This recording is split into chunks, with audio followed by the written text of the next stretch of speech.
हड्डियों के रोगों की गंदी दुष्ट आत्मा, टीबी के रोगों की गंदी दुष्ट आत्मा, कैंसर के रोगों की गंदी दुष्ट आत्मा, हड्डियों के सूखेपन की दुष्ट आत्मा, ब्रेन ट्यूमर की गंदी दुष्ट आत्माएं, माइग्रेन की गंदी दुष्ट आत्माएं, लिपोमा जैसी शारीरिक गांठों की गंदी दुष्ट आत्माएं, थायराइड की गांठों की गंदी दुष्ट आत्माएं, यीशु के नाम पर आपके शरीरों को छोड़े और जाए। आमीन। गर्भ की रसौलियों की गंदी दुष्ट आत्माएं आपको छोड़ें। शरीर की गंदी सूजन की दुष्ट आत्माएं आपके शरीरों को छोड़े। आध्यात्मिक अंधकार की गंदी दुष्ट आत्माएं, प्रलोभन की, अश्लीलता की, आलसपन की, एडिक्शन की गंदी दुष्ट आत्माएं आपके खानदान परिवारों को छोड़े और जाए। आमीन। जाए। आमीन। यीशु के नाम पर हम उसके वचन के द्वारा अधिकार लेते हैं। आप में से कोई बहन है जिसके सिर में लंबे समय से दर्द है, माइग्रेन की समस्या, एक बहन है जिसके पेट में पानी भरा हुआ, यीशु आपको आज़ाद करता, आपको चंगा करता है। लीवर के इन्फेक्शन से आपको आज़ाद करता है। यीशु ने आपको चंगा किया। आप में से कोई है जो प्रार्थना कर रहा है, शारीरिक समस्या से बहुत ज़्यादा परेशान है, चलने फिरने में भी असमर्थ है। एक छोटा बच्चा जो प्यारे भाई और बहनों बीमार है, यीशु के पवित्र लहू उसके शरीर की नसों में दौड़ने लगे, प्रभु उसको चंगाई दे रहे हैं। आप में से कोई है जो आंखों के रोग से परेशान है, प्रभु यीशु आपकी आंखों को स्वस्थ करता है। बोलो आमेन। आमीन। हालेलुया। हालेलुया। हालेलुया। हालेलुया। आप में से बहुतों ने परमेश्वर के वचन को बहुत ज़्यादा लाइट लिया है और आप में से बहुतों ने उसको ऐसे सोचा है कि चलता है, हो जाएगा। आज के बाद वादा करना प्रभु से और वचन को सीरियस लेना, वचन को गंभीर रूप से लेना। इस वचन को अपने घर में पनपने दीजिएगा, उसे बड़ा होने दीजिए, पौधा बनने दीजिए। परमेश्वर आप में से बहुतों के घरों को उन्नति और सफलता प्रदान कर रहा है। बोलो आमीन। आमीन। आप में से कोई एक बहन है, पति यहाँ नहीं है लेकिन बच्चे के वरदान के लिए प्रार्थना कर रही है, प्रभु यीशु आपको बच्चे का वरदान देने का वादा करता है। बोलो आमीन। आमीन। उसने इब्राहिम और सारा को, प्यारे भाइयों और बहनों, 75 वर्ष में वादा किया लेकिन 100 साल की उम्र में उसको संतान का वरदान दिया। वो आपकी कोख भी भरने जा रहा है। बस आप पवित्रता का जीवन जीना और प्रभु से वादा करना। बोलो आमीन। आमीन। हालेलुया। हालेलुया। आप में से कोई है जिसकी नौकरी कभी लगती नहीं है, लगती है छूट जाती है, सफल नहीं हो पा रहा है, नौकरी नहीं मिल पा रही, प्रभु यीशु आज इस बंधनों को तोड़ता है। यीशु के नाम पर इस बंधन को हम खारिज करते हैं। तू पवित्रता का जीवन जी, प्रभु से वादा कर और प्रभु को साथ में लेकर जा। जब तू अपनी इम्तिहान देगा, इंटरव्यू देगा, प्रभु से कहना प्रभु मेरे साथ चल। प्रभु इम्तिहान देने वाला मैं नहीं, मेरा हाथ पकड़ कर प्रभु आप इम्तिहान लिखना, उससे वादा करना, मित्र बनाना, उसको साथ में लेके जाना। क्योंकि निर्गमन ग्रंथ अध्याय 14 पद संख्या 14 में लिखा हुआ है, वो तेरी जंग आप लड़ेगा, वो तेरा युद्ध आप लड़ेगा, तेरी परीक्षा वो खुद देगा। यदि तू उसके साथ ईमानदार ठहरेगा तो वो भी तेरे साथ ईमानदार ठहरेगा। बोलो आमीन। Hallelujah. Hallelujah. Hallelujah. Hallelujah. Hallelujah. Hallelujah. एक परिवार है जिसके घर में बड़ा कलेश है, जिसमें बहुत ज़्यादा कलेश है, एक दूसरे में बनती नहीं है, लड़ाई झगड़ा बहुत ज़्यादा है और वो परिवार रोज़ाना लड़ाई झगड़े करता है। प्रभु आपसे कह रहा, एक दूसरे से मेल मिलाप कर लो, एक दूसरे से मेल मिलाप करो, एक दूसरे का सम्मान करो। थिस्सलुनीकियों का पहला पत्र अध्याय 5 पद संख्या 1 और उससे आगे, आपका दाम्पत्य जीवन सम्मानित हो, आपका विवाह सम्मानित हो, आप एक दूसरे को स्वीकार करें, आप एक दूसरे के लिए प्रार्थना करें, एक दूसरे को आप क्षमा करें और अपने दाम्पत्य जीवन को प्रभु को समर्पित करना, प्रार्थना करना। आप में से बहुत से लोग प्रभु को प्रथम स्थान नहीं दिए हैं घर में अभी तक। आप में से बहुत से लोग प्रभु को घर में प्रथम स्थान नहीं दिया, सेकेंडरी है, थर्ड है, बाकी के सारे काम आपके होते हैं। और प्रभु हमारे साथ प्यारे भाइयों और बहनों इतनी ज़्यादा भलाई करता है, रोज़ हमें ऊंचा उठाना चाहता है, बदरूहों से हमें आज़ाद करता है, बीमारियों से हमें आज़ाद करना, शैतानी दुरात्मा शक्तियों से लड़ना सिखाता है। उसके पास चले आना, आप कभी हारेंगे नहीं क्योंकि हमारी जंग वो लड़ता है। प्यारे भाई और बहनों, hallelujah. Hallelujah. Hallelujah. Hallelujah. Hallelujah. Hallelujah. यीशु की स्तुति हो, यीशु को धन्यवाद, यीशु को धन्यवाद। यीशु की आराधना हो, यीशु की आराधना, यीशु की महिमा हो, यीशु की महिमा, यीशु को धन्यवाद। यीशु को धन्यवाद। अपने दोनों हाथों को सीने पर लगाना। प्रभु ने आपको छुआ, आपको बहुत कुछ हुआ, हम उसको अंगीकार करेंगे। उसने आपसे बातें की, आपका मन बदला, आप में से प्रभु ने बहुतों को अपने पास आने की कृपा प्रदान की। यीशु का लहू मैं आप लोगों पर छिड़क देता हूँ, उसका लहू जो हमें शिफा देता है, चंगा करता है, जीवन देता है और आशीर्वाद प्रदान करता है। कुछ हुआ मुझे जब यीशु ने मुझको छुआ और उसने मुझे छुआ। कुछ हुआ मुझे अभी यहाँ जब यीशु ने मुझको छुआ। कुछ हुआ मुझे अभी यहाँ जब यीशु ने मुझको छुआ।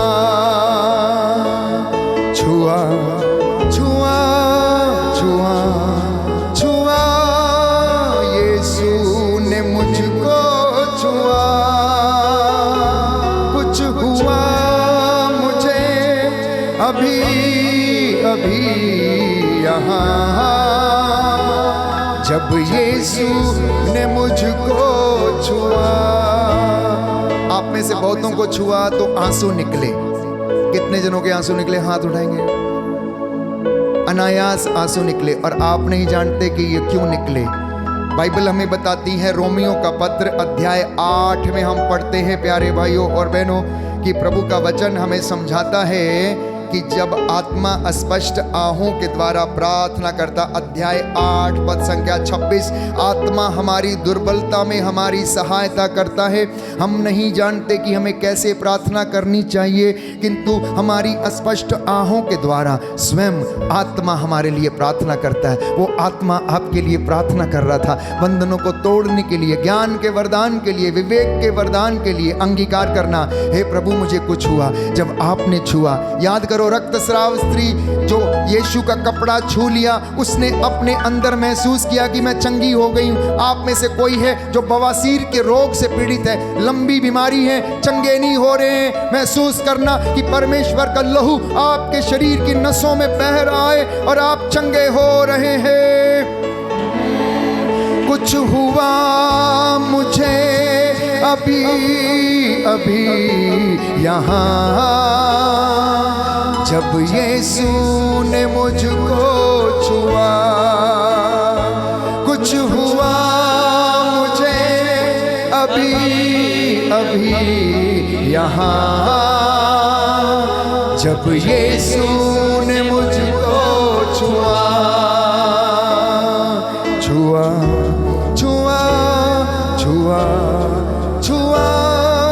यीशु ने मुझको छुआ। कुछ हुआ मुझे अभी यहाँ जब यीशु ने मुझको छुआ। जब वो छूता है तो बड़े बड़े चिन्ह और चमत्कार प्रकट होते हैं। उसके छू लेने से रोगी चंगे होते हैं, उसके छू लेने से अंधे देखने लगे, उसके कह देने से लंगड़े चलने लगे। सुंदर नामक फाटक के सामने प्यारे भाइयों और बहनों एक लंगड़ा था। जब पेतरुस वहां से निकला, उस जगह पर पहुंचा तो अर्धांग रोगी ने उनसे कुछ पाने की इच्छा से उनकी ओर देखा। पेतरुस ने कहा, ना हमारे पास सोना है ना चांदी है, हमारे पास जो कुछ है हम तुम्हें देते हैं। ईसा मसीह नाजरी के नाम पर उठो और चलो फिरो। ईसा मसीह नाजरी के नाम पर आपके बवासीर की बीमारी जाए। ईसा मसीह नाजरी के नाम पर शरीर की गांठों से आजाद हो जाओ। ईसा मसीह नाजरी के नाम पर आपके घर के कलेश, लड़ाई झगड़े, आर्थिक तंगियां, कर्ज की दुष्ट आत्मा जाए।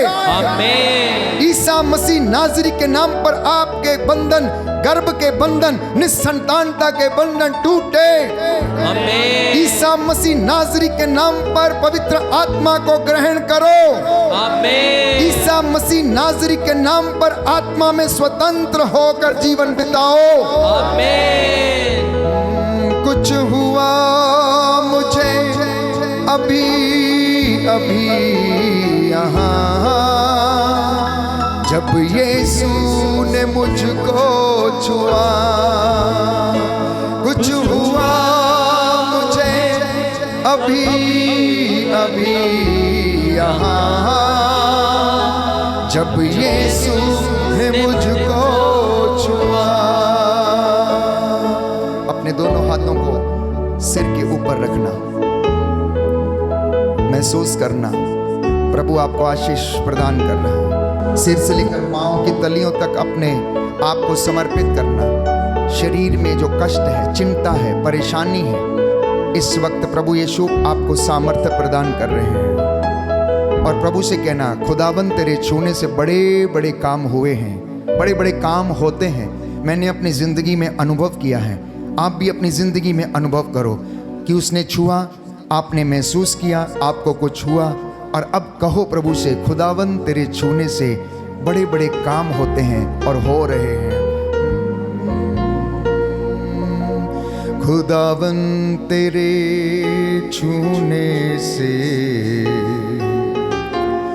बड़े बड़े काम होते हैं। अंगीकार करो, हे प्रभु तेरे छूने से मेरे पाप मिट गए। हे प्रभु तेरे छूने से मेरे अंगों की पीड़ा चली गई। हे प्रभु यीशु तेरे छूने से मेरे शरीर की बीमारियां दूर हो गईं। हे प्रभु यीशु तेरे छूने से मेरी अंदरूनी से अंदरूनी बीमारी से मुझे नजात मिल गई है। हे प्रभु यीशु तेरे छूने से मेरे शरीर की सारी कमजोरी मानगी दूर हो चुकी। बोलो amen, amen, hallelujah, hallelujah, hallelujah, hallelujah, hallelujah, hallelujah. हे प्रभु यीशु, हे प्रभु यीशु, मैं विश्वास करता हूँ मैं विश्वास करता हूँ आपका हाथ मेरे सिर पर है। आपका हाथ मेरे सर पर, ये हाथ मेरे परिवार पर यह हाथ मेरे परिवार पर सदा सर्वदा बना रहे। सदा सर्वदा बना रहे। हालेलुया। हालेलुया। मैं अपने परिवार के साथ मैं अपने परिवार के साथ तेरी सेवा कर सकूं, तेरी सेवा कर सकूं, तेरी हजूरी में रह सकूं। तेरी हजूरी में, hallelujah, hallelujah, hallelujah, hallelujah, hallelujah. Hallelujah. घुटना टेकिए, मैं प्रार्थना करूंगा आपके लिए।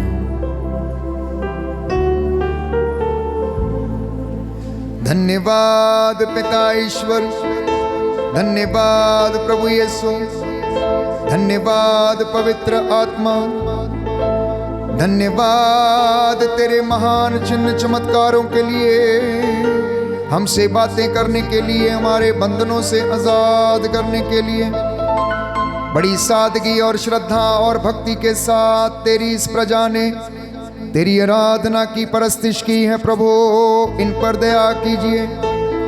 मैं विश्वास करता हूं तूने अपने दासों की प्रार्थना को सुना और कबूल किया है।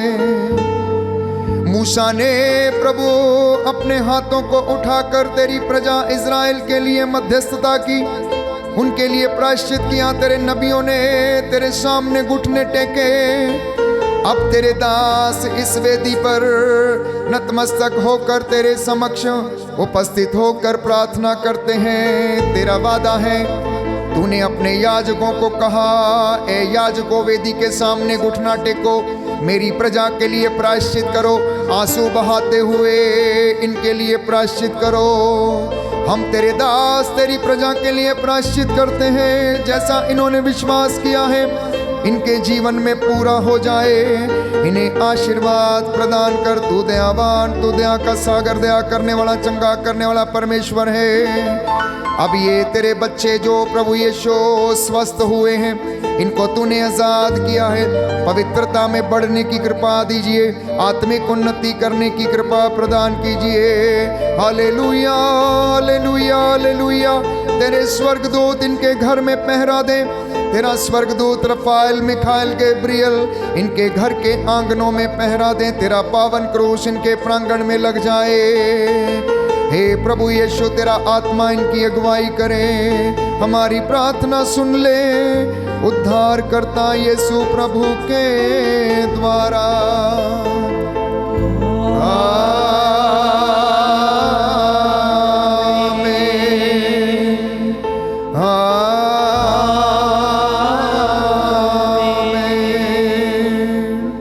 दोनों हाथों को जोड़े, साष्टांग प्रणाम करेंगे।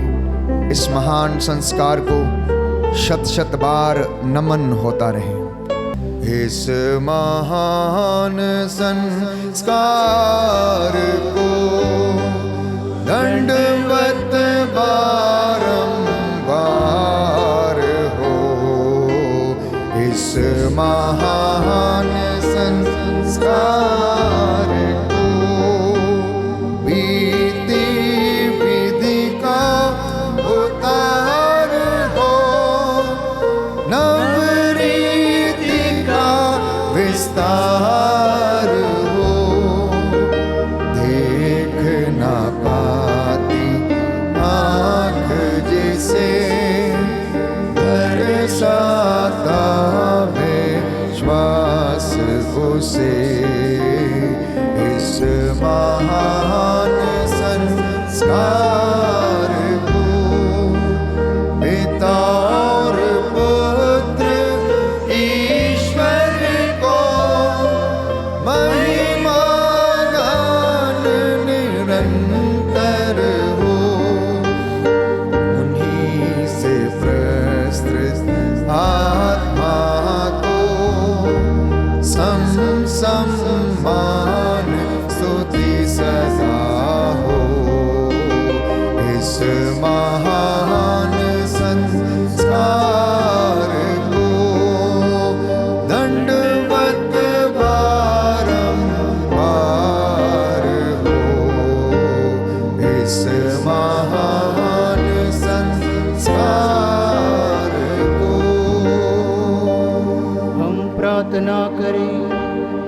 हे परमेश्वर, तूने इस अद्भुत संस्कार द्वारा हमें अपने दुखों का स्मारक दिया है। हमें अपने शरीर और रक्त के पवित्र भेद का इस प्रकार आदर करने की कृपा दे कि हम मुक्ति का नित्य अनुभव कर सके। तू जो युगानुयुग जीता रहता और राज्य करता है। आमीन।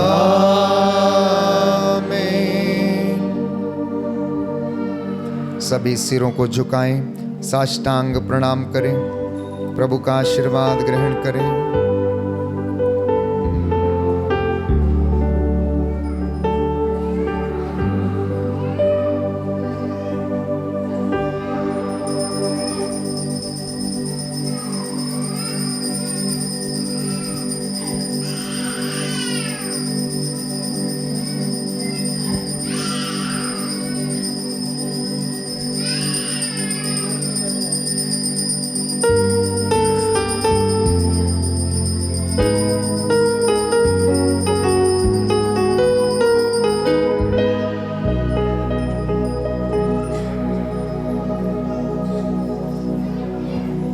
जोरदार ताली बजाएंगे प्रभु के महान चिन्ह और चमत्कारों के लिए।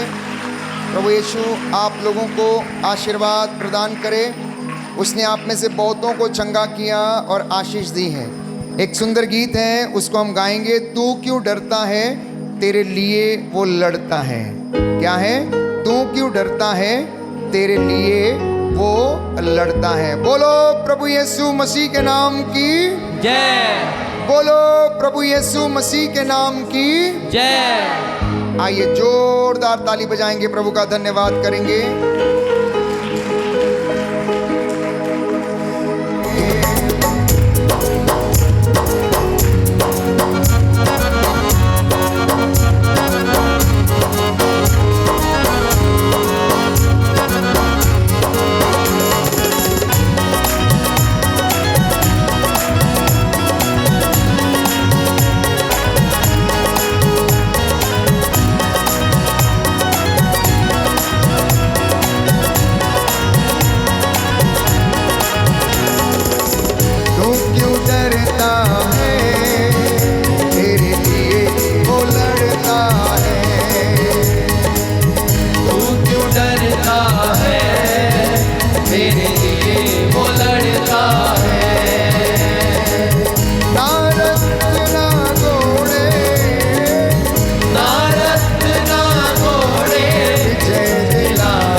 साथ है मसीह, गीत हम गाएं।